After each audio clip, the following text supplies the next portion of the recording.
السلام، کیسے ہیں بھائی صاحب؟ اللہ کا شکر ہے، دعا کیا چاہیے نام آپ ہے کی بھائی؟ فرسٹ کیا کلاس۔ نام ہے؟ کیا نام ہے بھائی میرا صاحب؟ نام عاصم بلال ہے، لاہور قاسم سے بھائی بات کو کر رہا ہوں خدا یاری آپ بھائی۔ کو عزت دے، سلامتی دے، بہت مہربانی آپ، تھینک یو سر۔ یاری بھائی بڑا تو ویٹ کیا آپ سے بات کرنے کا، جی اللہ سر، کا شکر ہے بات ہو گئی، بلال اور صاحب بڑا بھی، مزہ آ رہا تھا آپ کی گفتگو سننے کا خدا آپ کو جزائے خیر دے۔ مولوی بلال صاحب بھی ابو انتظار ذر میں، بھائی نیکسٹ کے ان کو ساتھ۔ لیں گے۔ مولوی بلال صاحب سے گزارش ہے کہ وہ کال نہ کاٹیں۔ جی سر، آپ بات کریں، بسم اللہ۔ اچھا یاری بھائی، سوال میرا ایک ہے، اس کا ضمنی سوال بعد میں آئے گا، مگر پہلے جو مین سوال ہے اس کے اوپر آ جاتے ہیں۔ اس کا جی سر، ضمنی سوال پھر ایک یا دو کرنے پڑیں گے، اس کے اوپر بعد میں آپ جواب دے دیجئے گا۔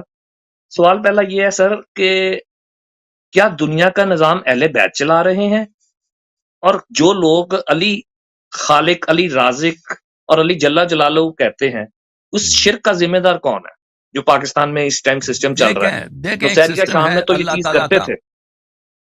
اس کا جواب میں آپ کو دوں کہ اللہ تعالیٰ کی ایک باطنی حکومت ہے جس کا ذمہ دار مثلا آپ نے دیکھا کہ حضرت موسیٰ علیہ السلام، اور یہ آواز بلند آ رہی، کہاں سے آواز آ رہی ہے؟ اچھا، حضرت موسیٰ علیہ السلام حضرت خضر علیہ السلام سے ملے تھے، انہوں نے سفینہ توڑا تھا، کشتی توڑا تھا، بچے کو قتل کیا تھا، سب باتیں ٹھیک ہے نا۔ تو وہ ظاہری شریعت کی بات نہیں بنتی ہے، انہوں نے کہا تھا کہ میں نے بچے کا قتل اس لیے کیا تھا کہ بڑا ہو کے ظلم کرے گا، کہ کشتی اس لیے توڑا ہے کہ یہاں پہ ایک ظالم بادشاہ آئے گا، اس کشتی کا استفادہ کرے گا۔ تو یعنی دیوار، وہاں پہ جا کے انہوں نے دیوار بنایا، وہاں پہ کچھ ایتام کے جو ہوتے مال بچت وہ وہاں تھا۔ تو یہ ایک باطنی بات ہے، باطنی حکومت ہے اللہ تعالیٰ کی، کہ باطن کے طریقے سے دنیا میں ظالم کو ظلم کا سزا دے دیتا ہے، یا کوئی شخص ظلم کرنے والا ہوتا ہے تو اس کو پہلے موت دے دیتا ہے، اس طرح۔ یہ دیکھیں حضرت، یہ تو قرآن میں ثابت ہے کہ حضرت خضر علیہ السلام کے پاس ہے یہ بات۔ اب یہ ہماری روایات میں اس طرح نہیں ہے کہ یہ اہل بیت علیہ السلام کے پاس ہے، لیکن کیونکہ اہل بیت علیہ السلام کا مقام خضر علیہ السلام سے برتر ہے، اور خضر علیہ السلام ہے ایک صحابی حضرت امام مہدی علیہ السلام کے، اور ان کے ایک سپاہی ہیں، ان کے ایک ساتھی ہیں۔ تو اگر یہ امام مہدی علیہ السلام کے ہاتھ میں ہوں تو اس میں کوئی تعجب نہیں۔ لیکن یہ کون سی باتیں ہیں کہ مثلا کوئی شخص ظلم کرنے والا ہے، ظالم کو مثلا قتل کیا جائے، یا کسی بچے کا مال یتیم ہے، اس کی مال کی حفاظت کیا جائے تاکہ بعد میں بڑا ہو کے اس کو مل جائے، اس طرح کی باتیں اللہ کے اوتاد ہوں دنیا میں، اللہ تعالیٰ کی جانب سے باطن میں کچھ ایسے لوگ ہوں جو امور چلاتے ہوں، جیسے حضرت خضر علیہ السلام۔ اس میں یہ تو قرآن سے ثابت ہے، اور یہ ہونا بھی یہی چاہیے کہ یہ حضرت امام حجت رسول اللہ صلی اللہ علیہ وسلم کے وصی کے ہاتھوں میں۔ لیکن جہاں تک خالقیت رازقیت کی بات ہے، دیکھیں کہ اللہ تعالیٰ، یہ تو بلا شک بلا ریب اللہ تعالیٰ پوری جہان کا خالق ہے، پوری جہان کا خالق ہے، اور پوری جہان کا رازق ہے، رزق اللہ دیتا ہے، خلق اللہ کرتا ہے۔ تو کیا اہل بیت طاہرین علیہم السلام خلق بھی کرتے ہیں، رزق بھی دیتے ہیں؟ تو میرے بھائی یہ باتیں اہل بیت علیہم السلام کے زمانے میں بھی مطرح تھی، ان کے زمانے میں، کہ بعض لوگ کہتے تھے کہ اہل بیت علیہ السلام خلق کرتے ہیں، رزق دیتے ہیں۔ تو اہل بیت علیہم السلام نے کو بری طرح لعنت کیا، ان کو اپنے ساتھ سے طرد کیا ہے، اور ان کی باتیں سن کر اہل بیت علیہ السلام نے سجدے کیے ہیں کہ اللہ تعالیٰ ہم پناہ مانگتے ہیں ان کفریہ الفاظ سے۔ تو ہمارے ہاں جو کتب ہیں، جو روایات ہیں احادیث کے، ان میں سے کوئی ایسی کتاب نہیں ہے، روایت نہیں ہے جس میں اہل بیت علیہ السلام کی خالقیت یا رازقیت، خالقیت رازقیت سے کیا مراد لیتے ہیں ہم؟ خالقیت رازقیت سے مراد یہ لیتے ہیں کہ پوری کائنات کو، ہر چیز کو کس نے خلق کیا ہے؟ اللہ نے خلق نہیں کیا، اللہ نے رسول اللہ صلی اللہ علیہ وسلم کو خلق کیا، اہل بیت علیہ السلام کو خلق کیا، پھر انہوں نے دنیا کو خلق کیا۔ یہ غالیوں کا عقیدہ ہے، یہ شروع زمانے سے تھا۔ اہل بیت علیہ السلام نے اس کو کفر قرار دیا، ان کو لعنت کیا، اور ان کو نواسب سے بدتر کافر قرار دیا۔ اور رازقیت سے ہم کیا مراد لیتے ہیں کہ جتنا رزق ملتا ہے، اللہ تعالیٰ نے اہل بیت علیہ السلام کو سونپا ہے کہ آپ رزق دے دیں، اور اہل بیت علیہ السلام رزق دیتے ہیں۔ تو یہ بھی اہل بیت علیہ السلام نے اس کو رد کیا، اس کو لعنت کیا۔ وَإِلَّا مثلا جزئی طور پر اگر کوئی اہل بیت علیہ السلام، مثلا آپ مجھ سے کھانا مانگتے ہیں، میں آپ کو کھانا دیتا ہوں، میں آپ کا رزق کا سب وسیلہ بن گیا، یہ اس میں کوئی اشکال نہیں ہے کہ آپ رسول اللہ صلی اللہ علیہ وآلہ وسلم مثلا کسی کے ان کی اعجاز سے، ان کی کرامت سے کسی کے رزق میں اضافہ ہو جائے، اس میں کوئی اشکال نہیں ہے۔ بات اس میں ہے کہ کیا وہ سب کائنات کافر مسلم ہر ذرے کا رزق وہ پہنچاتے ہیں؟ ٹھیک ہے نا؟ تو ایسے کی کوئی دلیل نہیں ہے. ہاں البتہ غلات کے کتب میں اسماعیلیہ کے کتب میں اس کے روایات ہیں، والیوں کے، نصیریہ کے، لعنت اللہ علیہ، اسماعیلیہ کے کتب میں ان کے ہاں روایات ہیں، اور ان میں سے کچھ روایتیں ہماری کتب میں آ گئی ہیں، معتبر کتب میں نہیں ہیں، ہمارے معتبر کتب میں نہیں ہیں. ان میں سے بہت کم روایات ادھر ادھر اکا دکا ہمارے غیر معروف غیر مشہور کتب میں متاخر علماء نے اپنے کتب میں، یعنی 5ویں صدی 6ویں صدی 9ویں صدی کے علماء نے اپنے کتب میں، وہ بھی بہت کم، 1-2 جگہ انہوں نے داخل کیا، انہوں نے توجہ نہیں دیا. تو ان روایات کا کوئی بھروسہ نہیں. تو جو معتبر احادیث روایات ہیں، اہل بیت طاہرین علیہم الصلاۃ والسلام نے اس عقیدے سے بری طرح سے اپنی برات کا اظہار کیا ہے کہ کوئی شخص کہہ دے کہ اللہ تعالیٰ نے رسول صلی اللہ علیہ وسلم کو خلق کیا ہے، پنجتن پاک کو خلق کیا، پھر انہوں نے پوری دنیا کو خلق کیا ہے، یا وہ پوری دنیا کو رزق دیتے ہیں. ٹھیک ہے نا؟ یہ اہل بیت علیہ السلام کا عقیدہ نہیں ہے. ان کے احادیث میں اس بات سے براعت ہے، لعنت کیا انہوں نے، اللہ کا دشمن قرار دی ہے وہ شخص جو اس یاری بھائی عقائد کا. بالکل ٹھیک. ہاں، اس یاری بھائی عقائد کا آپ نے حامل ہو. ٹھیک عرض کیا. اب جو پاکستان کے اندر علماء کرام ہیں یا آپ جیسے لوگ باہر سے بھی ہمیں بریف کرتے ہیں، وہ اپنی عوام کو یہ بتائیں کہ اس طرح کی چیزیں کرنے سے یہ شرک کر رہے ہیں، یہ نہیں، چیزیں صحیح نہیں ہیں، یہ چیز علماء نہیں خود مجالس میں یہ باتیں ڈسکس ہو رہی. پھیلاتے ہیں. نہیں، علماء خود پھیلاتے ہیں. علماء اکثر ایگزیکٹلی خود غالی علماء ہیں. سے ہاں، زیادہ یہ ذاکرین پھیلاتے ہیں. علماء میرے خیال میں اتنی نہیں، بات نہیں پھیلاتے. جو علماء ذاکر ہیں اکثر و بیشتر علماء جو ان باتوں کو نہیں جانتے، ان باتوں کے نہ ہمارے مذہب کا المیہ یہ ہے کہ ہمارے علماء جو ہیں اہل بیت علیہ السلام کے عقائد کو نہیں پڑھتے، ان کو پتہ نہیں ہوتا کہ اہل بیت علیہ السلام کے عقائد کیا ہیں. وہ یہ ہوتے ہیں کہ وہ بس مجلس پڑھنا، انہوں نے داد لینا ہے، اور شیعوں کو مزہ آتا ہے کہ اہل بیت علیہ السلام کے فضائل بیان کیے جائیں. تو اگر کوئی ایسا فضائل بیان کرتا ہے، سچی فضائل، تو اس میں تو شیعوں کو مزہ آتا ہے. لیکن اگر ایسے فضائل بیان کروں کہ علی علیہ السلام کو آپ اللہ بناؤ نا، اس میں اس کا مقابلہ تو کوئی نہیں کر سکتا. اب میں فضیلت پڑھوں، امیر المومنین علیہ السلام کو فاتح خیبر بنا دوں، وہ ایک دوسرا مجلس پڑھتا ہے، اس کو خالق کائنات بناتا ہے، تو لازمی بات ہے اس کو داد اس کو زیادہ ملیں گے. تو علماء کو یہ بات پتہ ہے کہ ہمیں داد کس طریقے سے ملتا ہے، کس طرح سے ہماری مقبولیت بڑھے گی. جب اہل تشیع سے ملتا ہے یا علی مدد، دوسری طرف سے بھی یا علی مدد، السلام علیکم وعلیکم السلام والا سٹیپ ہی نہیں آئے گا. اس کی مجھے سمجھ نہیں لگتی، یہ بھی ذرا کلیئر کر دیں. اس کے ساتھ اور بڑی چیزیں ہیں اسلام میں جو تحیت ساتھ ہی ہے، جوڑ وہ دیتا ہوں. سب شیعہ جانتے ہیں. جو تحیت ہے، جو سنت ہے، وہ سلام ہی ہے، السلام علیکم. اب یہ ایک کلچرل چیز ہے، برصغیر میں ہے، باقی شیعوں میں نہیں ہے. آپ افغانستان چلے، ایران چلے، عراق چلے، لبنان چلیں، وہ یہ علی مدد نہیں کہتے، وہ سلام کہتے ہیں. کسی سے ملے تو سلام کہتے ہیں، السلام علیکم. بالخصوص جو عرب ہیں، وہ اونچی آواز سے سلام کہتے ہیں. ان کے لیے بہت اہم ہے کہ اونچی آواز سے سلام دو اور اونچی آواز سے اس کا جواب دے دو، ان کے لیے بہت اہم ہے یہ. تو یہ کلچر ہے انڈیا پاکستان کے، یہ مذہب کا جزء نہیں ہے. اگر کوئی شخص یا علی مدد نہ کہہ دے ملتے ہوئے، تو اس کا مطلب نہیں ہے کہ اس نے کوئی گناہ کیا ہے. یہ ایک رواج ہے، جیسے آپ پاکستان میں شلوار قمیض پہنتے ہو، یہ کوئی سنت تھوڑی ہے کہ کوئی شلوار قمیض پہنے، ایک کلچر ہے. اسی طرح شیعوں میں کلچر بن گیا ہے. ہاں، شیعوں میں کلچر بن گیا ہے تو کہ یہ شیعہ اچھا کلچر ہے یا برا کلچر آپ سمجھتے ہیں؟ آپ کی نظر میں یہ اچھا کلچر ہے برا کلچر ہے؟ میرے نزدیک یہ اچھا کلچر ہے، ایک اچھا رواج ہے. میں نہیں کہتا کہ یہ مذہب کا اچھا جزء رواج ہے. ہے. ہاں، اچھا رواج ہے. نہیں، کیونکہ السلام علیکم کے بعد بھی تو یہ چیز کی جا سکتی ہے، نہیں، مگر ہاں سلام بالکل، کا چکر ہی کوئی نہیں. بالکل میں اس کو بات کو نہیں مانتا کوئی سلام نہ دے. سلام اپنی جگہ ہے، وہ مستحب ہے، اس کا ثواب ہے. میں بالکل اس کا مخالف ہوں کہ کوئی سلام نہ دے یا علی مدد کہہ دے، یا علی مدد کہہ دے کوئی تو سلام. ہاں، یہ غلط بات مہربانی آپ کی، آپ نے یہ پوائنٹ کلیئر کیا. اب اسی طرح کوئی اگر بیمار ہے، وہ بیڈ سے جب اٹھتا ہے تو وہ اللہ پاک کو یاد کرنا چاہیے اس کو، یا اللہ پاک مجھے اس تکلیف سے آرام دے. تو وہ کہتا ہے یا علی مدد کری، یا علی مدد کری. یہ بھی ایک سٹیپ آ جاتا ہے. یہ کس سینس میں جاتا ہے؟ جبکہ ایاک نعبد و ایاک نستعین کلیئر کٹ کر صرف اللہ سے مدد مانگو، اللہ ہی سے مانگتا ہوں. نہیں، اس طرح نہیں ہے. اگر آپ میرا ایک اسپیچ ہے انٹرنیٹ پہ، اسی یوٹیوب چینل پہ آپ دیکھیں، ایاک نعبد و ایاک نستعین، اس میں میرے ایک گھنٹے بعد 2 گھنٹے بعد کیا کہ اس آیت کا ترجمہ اس طرح نہیں ہے. پاکستان میں مشہور کر دیا ہے وہ ایک غلط آپ ترجمہ. بتائیں. وہ غلط ترجمہ مشہور کر دیا کہ ہم صرف تیری عبادت کرتے ہیں اور صرف تجھ ہی سے مدد مانگتے ہیں. آیت یہ نہیں کہہ رہا، آیت کہتا ہے کہ تیری عبادت کرتے آیت ہیں کیا اور کہتا ہے؟ ہاں، تیری عبادت کرتے ہیں اور تجھ سے مدد مانگتے ہیں. آیت یہ نہیں کہتی کہ صرف تیری عبادت کرتے ہیں اور صرف تجھ سے مدد مانگتے ہیں.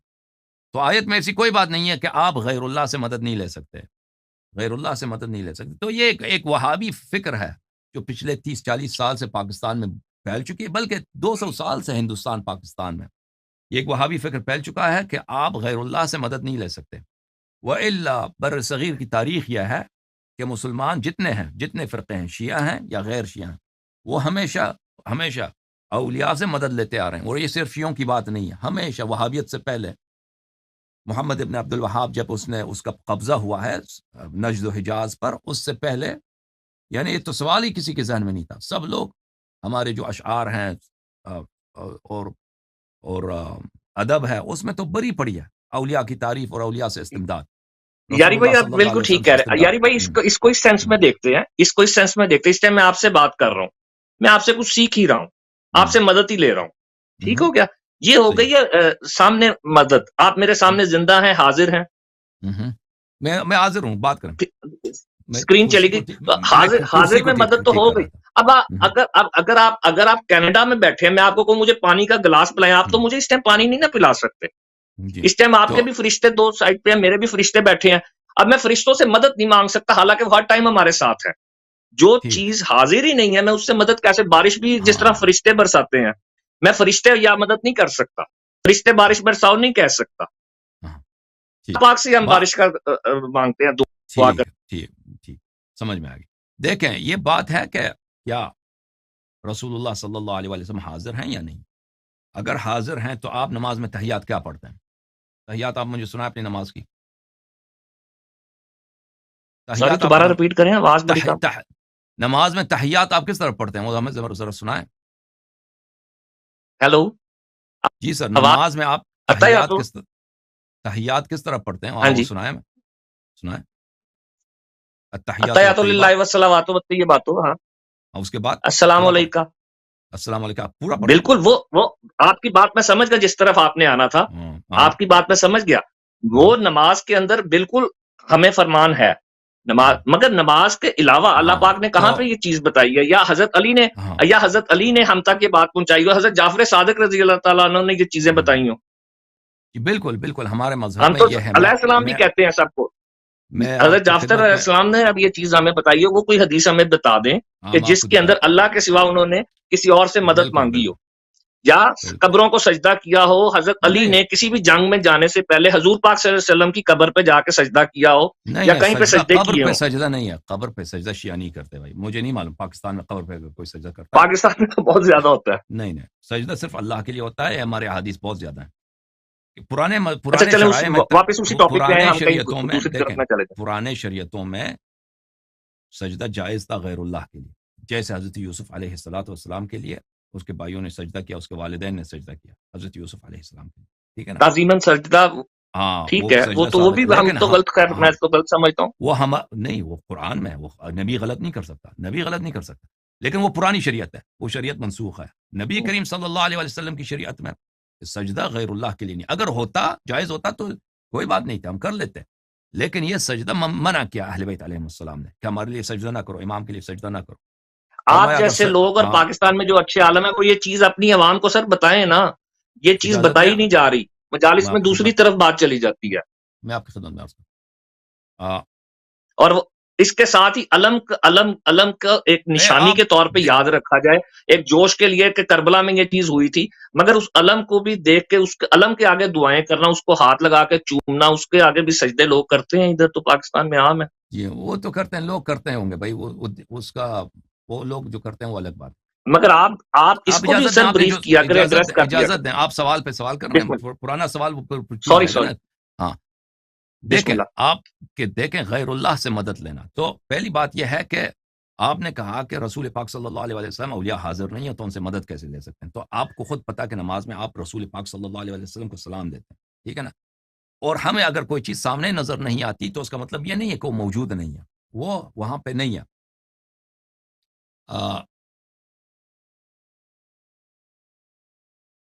میں آپ کی خدمت میں کچھ آپ مذہب اہل بیت علیہم الصلاۃ والسلام. پہلی بات یہ ہے کہ اگر اس فرضیہ کو ہم مان لیں، سپوز کے طور پر کہ رسول صلی اللہ علیہ وسلم ہماری بات سنتے ہیں، ائمہ طاہرین علیہ السلام ہماری بات سنتے ہیں، جیسے قرآن مجید نے فرمایا کہ بلے آؤ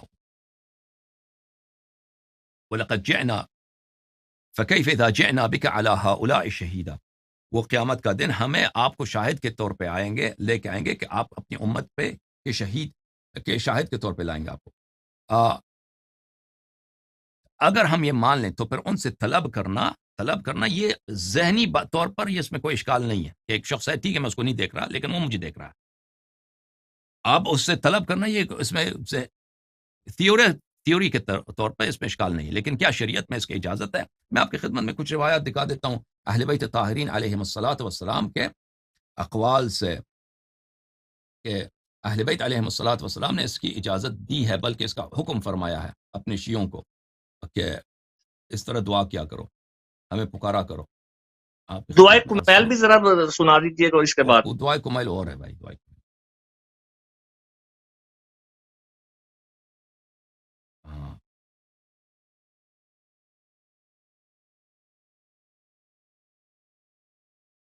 میں آپ کی خدمت میں کچھ روایت پیش کرتا ہوں، مثلا یہ کتاب ہے الروضۃ من الکافی تالیف الکلینی رحمۃ اللہ علیہ، جزء الثامن، چاپ دار الکتب الاسلامیہ۔ یہاں پہ ملاحظہ فرمائیے صفحہ نمبر 106 پہ حدیث نمبر 87، یہاں پہ بخار کی بات ہو رہی ہے کہ اگر انسان کو بخار ہو جائے تو میں اس کو فل پیج کرتا ہوں تاکہ سب کو نظر آ جائے۔ اچھا یہاں پر حدیث یہ ہے، حضرت امام کاظم علیہ الصلاۃ والسلام سے روایت ہے، قال لی انی لموعوک منذ 7 اشہر ولقد وعک ابنی 12 شهرا وهي تضاعف علينا، أشعرت أنها لا تأخذ في الجسد كله وربما أخذت في أعلى الجسد ولم تأخذ في أسفله وربما أخذت في أسفله ولم تأخذ في أعلى الجسد كله۔ امام علیہ الصلاۃ والسلام نے کہا کہ مجھے کچھ مہینوں سے بخار ہے، بعض دفعہ میرے جسم کے نیچے حصے پہ بخار ہوتا ہے اور بعض دفعہ میرے سر پہ بخار ہوتا ہے، یعنی جو حرارت انسان کے جسم میں آ جاتا ہے، فیور۔ اچھا میں نے عرض کیا جعلت فداک ان اذنت لی حدثتک بحدیث عن ابی بصیر عن جدک، تو راوی نے عرض کیا کہ میرے پاس ایک روایت ہے آپ کے جد سے، ابو بصیر نے جو ایک شیعہ راوی ہیں انہوں نے آپ کے بابا سے روایت کی ہے، آپ کے جد سے روایت کی ہے۔ وہ روایت کیا ہے؟ کان اذا وعک استعان بالماء البارد فيكون له ثوبان، ثوب في الماء البارد وثوب على جسدي يراوح بينهما۔ اچھا جب ان کو بخار ہوتا تھا تو وہ کیا کرتے تھے، ان کے 2 کپڑے ہوتے تھے، ایک کپڑے کو ٹھنڈے پانی میں رکھتے تھے، ایک کپڑے پہنتے تھے اور ان کو ان کے درمیان وہ چینج کرتے رہتے تھے، یعنی جب جسم میں گرمی زیادہ ہو جاتی تو وہ پانی سے نکال کے وہ دوسرا کپڑا اپنے جسم پہ ڈال دیتے تھے، پہنتے تھے اس کو، پھر وہ جب گرمی ہو جاتی ہے پھر وہ نکال کے اس قمیص کو ٹھنڈے پانی میں رکھ دو، اس طرح۔ اچھا ثم ینادی حتی یسمع صوته علی باب الدار، پھر امام علیہ الصلاۃ والسلام آپ کے بابا حضرت امام جعفر صادق علیہ السلام یا حضرت امام باقر علیہ الصلاۃ والسلام، ظاہراً امام باقر علیہ السلام کی بات ہو رہی، وہ بلند آواز میں اس طرح پکارتے تھے، کہتے تھے یا فاطمہ بنت محمد صلی اللہ علیہ وآلہ وسلم، پکارتے تھے یا فاطمہ بنت رسول اللہ صلی اللہ علیہ وآلہ وسلم، بخار کی حالت میں پکارتے تھے اپنی نانا کو، اپنی نانی کو۔ فقال صدق، امام کاظم علیہ الصلاۃ والسلام نے فرمایا کہ آپ صحیح کہہ رہے ہیں، یہ حدیث ہے۔ اچھا اس کے علاوہ میں آپ کو حدیث دکھاؤں، یہ حدیث اس طرح بہت ہیں، آپ کی خدمت میں عرض کروں بالکل صحیح۔ حدیث یہ ظاہری اسباب میں ساری چیزیں آ جائیں گی نا، میں ظاہری اسباب سے ہٹ کے بات کر رہا تھا۔ ظاہری کیوں ایک وہ تو شخص، لباب چشم بھی حضور پاک نے حضرت علی کو لگایا تھا جب ان کے آنکھ میں مسئلہ تھا۔ نہیں ظاہری اسباب نہیں ہے، حضرت زہرا سلام اللہ علیہ وفات ہو چکی ہیں، وہ پکارتے ہیں اچھا آپ ان کو، ادھر سے بات، ہاں پکارتے ہیں ان کو۔ اچھا آپ اپنی بک سے بتا رہے ہیں؟ آپ شیعہ بک سے بتا رہا ہوں، ٹھیک ہے نا۔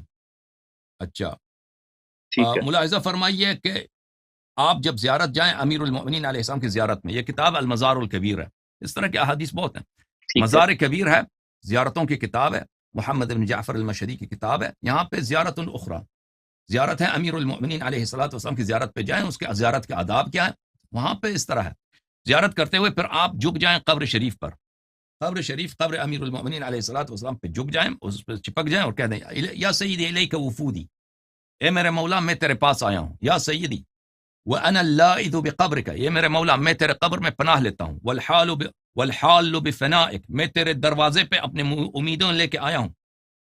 اچھا وبک اتوسل الی اللہ، میں تجھے واسطہ بناتا ہوں اللہ کی طرف، واشهد ان المتوسل بک غیر خائب، یہ تو آپ کہیں گے یہ توسل ہے۔ اچھا پھر کیا کہتے ہیں؟ فکن یا مولاي فکل یا مولاي الى اللہ ربی وربک شفیعا فی فکاک رقبتی من النار، اے اللہ یہ امام مجھے میری شفاعت کر اللہ کے سامنے مجھے جہنم سے نجات دلانے کے لیے۔ پھر فرماتے ہیں والمتفضل علی بالجنہ، تو مجھے جنت دے، تو مجھے جنت دے، تیسیر اموری، اور میرے امور کو آسان بنا دے۔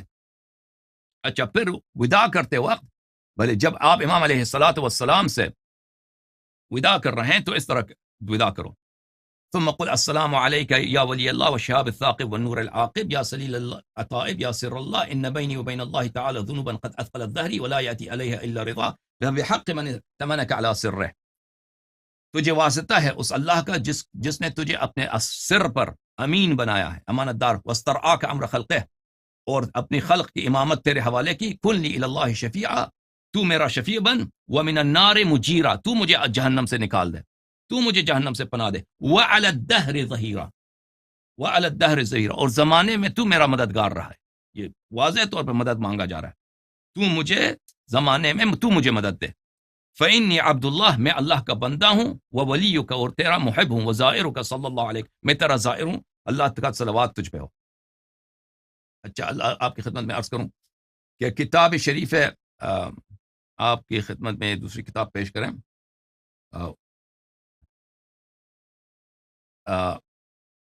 کتاب ہے مزار کبیر میں زیارت کے ماہ رجب کے زیارات میں ہے، ماہ رجب کے زیارات میں یہاں پہ ملاحظہ فرمائیں، تیسری زیارت جو ہے امیر المؤمنین علیہ السلام کی رجب کے مہینے میں، وہاں پر اشہد انک تسمع کلامی و تشہد مقامی، میں شہادت دیتا ہوں کہ تو مجھے دیکھ رہا ہے اور تو میری بات سن رہا ہے۔ اس کے بعد کہتا ہے کن لی الی اللہ شفیعا ومن النار مجیرا وعلی الدہر ظہیرا، اللہ کے نزدیک مجھے شفاعت کر، میری شفاعت کر، مجھے آتش جہنم سے نجات دے، اور زمانے میں، پورے زمانے میں میرا مددگار و ناصر رہ تو، وانجح طلبتی فی الدنیا والآخرہ، اور میری حاجت دنیا و آخرت میں تو عطا کر، میری حاجت طلب یاری بھائی وانجح بک کا طلبتی۔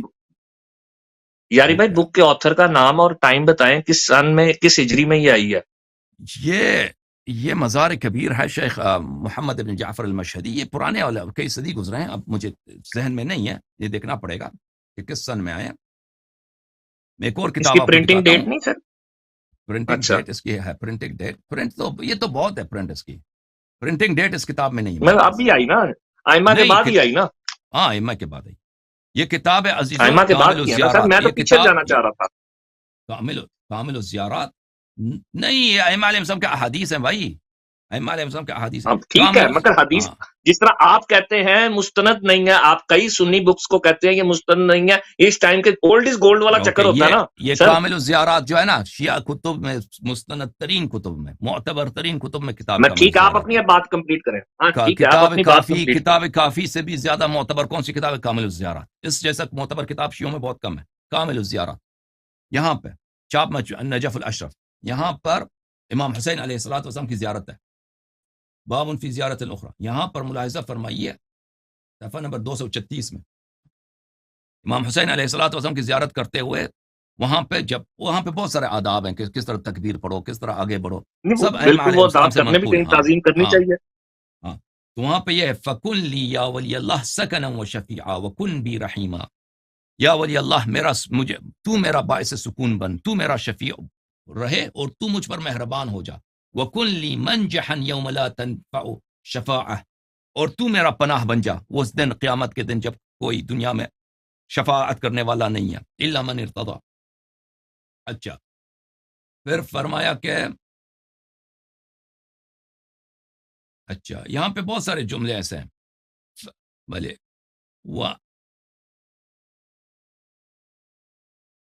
فکن لی شفیعا ومنقذا فقد اعدتک لیوم حاجتی وفقری وفاقتی، تو مجھے نجات دے، میں نے تجھے اپنا سرمایہ بنایا ہے اپنے یوم حاجت اور یوم فقر اور یوم حاجت کے لیے۔ اچھا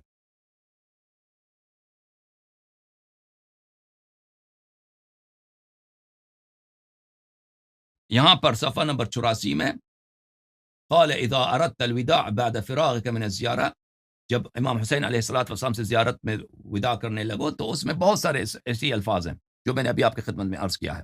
اچھا، اس میں ایک جملہ یہ ہے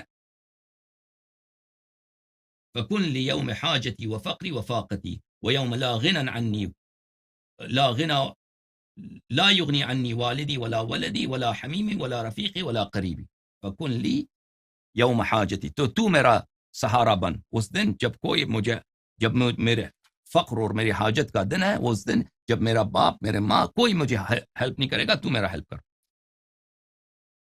اوکے، اچھا، اب اجازت دیں گے بھائی.